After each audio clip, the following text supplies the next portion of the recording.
নমস্কার বন্ধুরা, পঞ্চব্যঞ্জন হেসেলে সবাইকে স্বাগত আর একটা নতুন রেসিপিতে। আজকের রেসিপি পাতুরি। হ্যাঁ, কিসের পাতুরি বলো তো? আজকের হচ্ছে পমফ্রেট মাছের পাতুরি করেছি।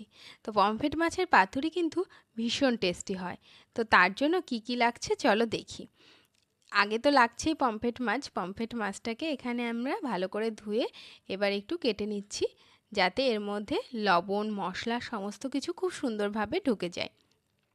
তো এইভাবে প্রত্যেকটা মাছ তো কেটে নেবই। আর এখানে আমি কিন্তু দুই রকমের টকের ব্যবহার করছি। যারা টক বেশি পছন্দ করো না, তারা কিন্তু এক রকমের টক ব্যবহার করবে।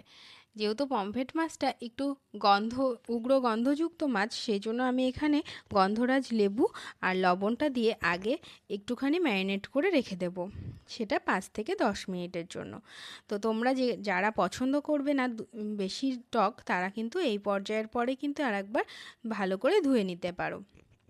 তো এদিকে মশলাগুলো আমি কিন্তু বাকি মশলাগুলো দেখো কি কি লাগছে সেগুলো এবার চলো তোমাদেরকে বলে দিই। এখানে কাঁচা লঙ্কা নিয়েছি, টক দই নিয়েছি, সর্ষে পোস্ত, নারকেলটার কি করেছি খোসাটাকে ছাড়িয়ে নিয়ে কুচো করে নিয়েছি। আর এখানে পেঁয়াজ রসুন নিয়েছি, পেঁয়াজ রসুনটাকে সামান্য তেল দিয়ে এটাকে ভালো করে ভেজে রেখেছি। তো এবার এগুলোকে মশলাটাকে আমরা আগে রেডি করে নেব। টক দইটা বাদে লঙ্কা 4টে দিয়ে পেস্ট তৈরি করে নিচ্ছি। দেখো এদিকে 5-10 মিনিট আমার হয়েও গেছে, মাছগুলোর ভেতরে লবণটা কিন্তু বেশ ভালো করে ঢুকে গেছে। এবার বাকি মশলাগুলো আমি মাছের মধ্যে দিয়ে দিচ্ছি। আর যারা নারকেল খেতে পছন্দ করো না বা নারকেল খেলে প্রবলেম হয়, তারা নারকেলটাকে অ্যাভয়েড করবে। এখানে পরিমাণ মতন হলুদ দিয়ে দিলাম আর সামান্য পরিমাণে লবণ দিচ্ছি, যেটা টক দই এবং মশলার জন্য। এবার দিয়ে দিলাম এখানে দেখো 4 টেবিল চামচ মতন টক দই। এটাকে দিয়ে আবার ম্যারিনেট করে মোটামুটি 10 মিনিট মতন রেখে দেব। আর 10 মিনিটের জন্য অন্য কাজগুলোও কিন্তু রয়েছে। মাছটাকে মাখিয়ে বাকি কাজগুলো করতে করতে কিন্তু আমাদের কিন্তু 10 মিনিট হয়ে যাবে। আর মাছগুলো যখন মশলা মাখাবে তখন কিন্তু এই ফাঁকগুলোর মধ্যেও কিন্তু মশলাগুলোকে ভালো করে ঢুকিয়ে দেবে, তাতে মাছের টেস্টটা বেশি ভালো হয়। এদিকে দেখো কলা পাতাগুলোকে নিয়ে চলে এসেছি। কলা পাতার এই শিরগুলোকে কেটে বাদ দিয়ে দিতে হবে। দিয়ে তারপরে এই কলা পাতাগুলোকে কিন্তু একটু সেঁকে নিতে হবে। এখানে আমি কলা পাতাগুলোকেও কিন্তু পরিষ্কার করে মুছে নিয়েছি, ভেজা কাপড় দিয়ে এটাকে মুছে নিয়েছি। এবার এই কলা পাতাগুলোকে আমরা সেঁকে নেব এই কারণে, যারা নতুন রাঁধুনি তাদের উদ্দেশ্যে বলছি। যারা পুরনো রাঁধুনি তারা তো এসব জানোই টিপস, কিন্তু নতুনদের জন্য বলে রাখছি যে কলাপাতা সেঁকার একটাই কারণ, যে কলাপাতাকে নরম করে নেওয়ার জন্য। তো এইভাবে বাকি কলা পাতাগুলোও আমরা সেঁকে নিই। এদিকে আমার কিন্তু 10 মিনিট হয়েও গেছে। তো এর মধ্যে দিয়ে দিলাম আমি 3 টেবিল চামচ সর্ষের তেল। দিয়ে মাছগুলোকে আর একবার মাখিয়ে নেব, তাতে মশলাগুলোও কিন্তু খুব সুন্দরভাবে ঢুকে যাবে। এবার তারপরেই পালা হচ্ছে পাতুরি গড়ার। তো এদিকে দেখো আমার মাছগুলো কিন্তু মাখানো সুন্দর করে হয়ে গেছে। এদিকে সুতো নিয়ে নিয়েছি, সুতোগুলোকে আমি আগেই কিন্তু ধুয়ে একটু শুকিয়ে রেখেছিলাম। এবার এই পাতার মধ্যে সামান্য করে মশলা দিয়ে তার উপরে একটা করে মাছ দেব, আর তার উপরে আবার একটু করে মশলা দেব। আর এদিকে যে কাঁচা লঙ্কাগুলো বাকিগুলো ছিল সেগুলোকে চিড়ে রেখে দিয়েছি। এই চেরা লঙ্কাগুলোকে দিয়ে উপর থেকে আবার সামান্য করে একটু সর্ষের তেল দিয়ে দেব, তাতে সর্ষের তেলের গন্ধটা বেশ সুন্দরভাবে পাওয়া যাবে। এবার পাতাগুলোকে প্রথমে একটা দিক মুড়ে দিয়ে তারপরে লম্বালম্বিভাবে এই দুই দিকের পাতাটাকে ভাঁজ করে দেব।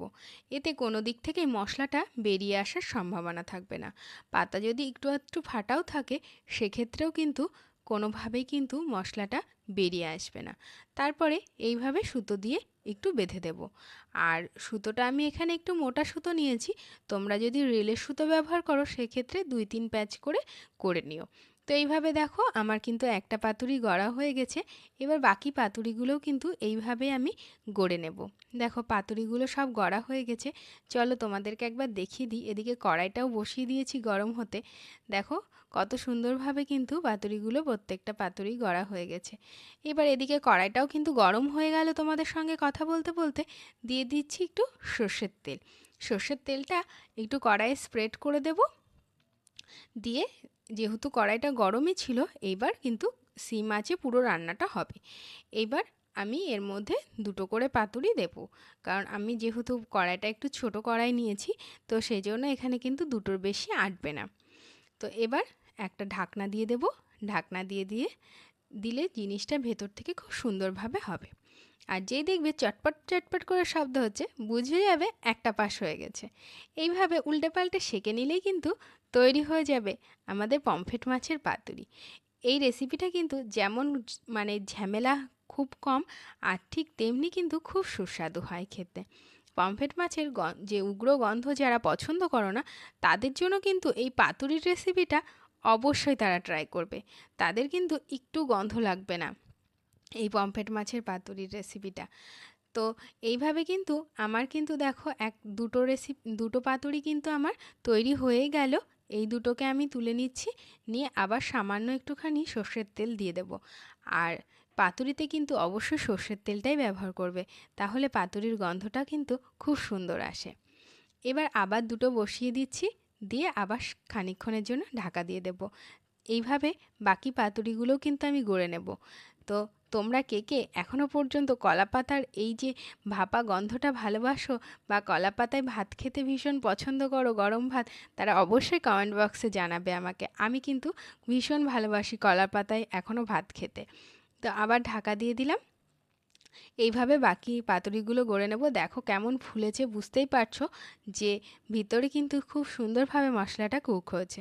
দেখো আমি তোমাদেরকে একটা পাতুরি খুলে দেখিয়ে দিই যে কতটা সুন্দর মশলাগুলো কুক হয়েছে। রঙটা দেখেই বুঝতে পারছো। উপর থেকে আবার একটুখানি কাঁচা সর্ষের তেল দিয়ে দিচ্ছি। আর পাতুরি তো গরম ভাতের সঙ্গেই সব থেকে বেশি ভালো লাগে, তাই গরম ভাতের সঙ্গে সার্ভ করলাম। আর কতটা মানে সফট হয়েছে মাছটা, সেটাও তোমাদেরকে দেখিয়ে দিলাম। তো আজকের রেসিপি তোমাদের কাছে কেমন লাগলো অবশ্যই জানিও। আর ভালো লাগলে লাইক, শেয়ার, কমেন্ট করতে ভুলো না। আর যারা নতুন এসেছো তারা সাবস্ক্রাইব করে পাশে থেকো। আজকের মতো এই পর্যন্তই।